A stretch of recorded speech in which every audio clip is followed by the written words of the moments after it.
Hello అండి, ఆకాకరకాయ ఇంకొక రెసిపీతో వచ్చేసాను. చాలా బాగుంటుంది రెసిపీ, చాలా సింపుల్ అనమాట. ఫస్ట్ పాన్ పెట్టేసుకొని ఆయిల్ వేసుకొని ఇలా ఆకాకరకాయలు పొడవుగా కట్ చేసుకున్నాను. అవి వేసుకొని వేపుకోవాలండి. మూత పెట్టుకొని వేపుకుంటూ ఉండాలి, అప్పుడు ముక్కలన్నీ ఈవెన్గా వేగుతాయి.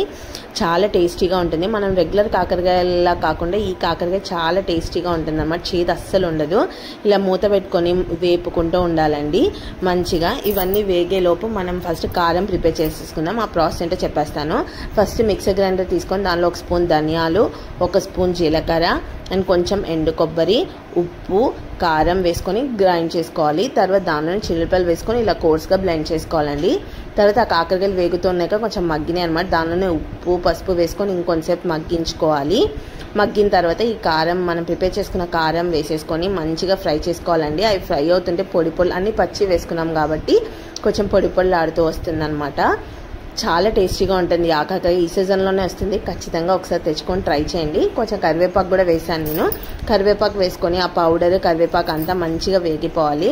ఏ కాంబినేషన్లోకైనా చాలా బాగుంటుందండి. ఆ కాకరకాయల కంటే ఈ కాకరకాయ కొంచెం కాస్ట్ ఎక్కువగా ఉంటుంది, బట్ ఈ సీజన్లోనే వస్తుంది కాబట్టి ఒకసారి తెచ్చుకొని ట్రై చేయండి.